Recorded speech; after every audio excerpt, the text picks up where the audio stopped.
Hello friends, welcome to another unboxing and assembly video. It's going to be a product review.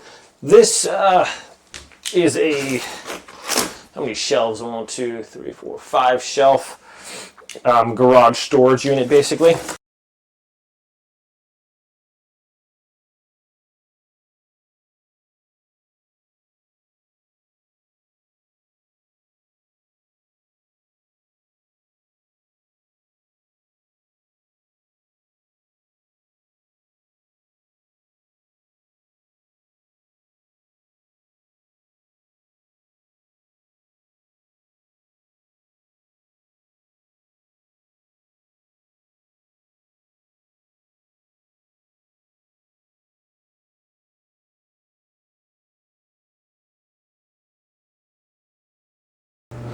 Alrighty friends, well here we have it out in the garage.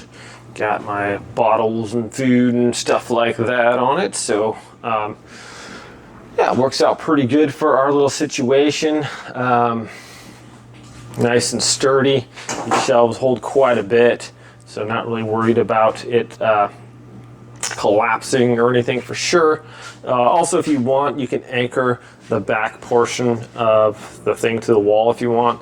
Probably not going to fall over, but just in case, not a bad idea if you want to do that. All in all, setup is super easy, no tools. I like that, and nice sturdy little shelf here. Thanks for watching, my friends. Have a great day, and I'll catch you all next time.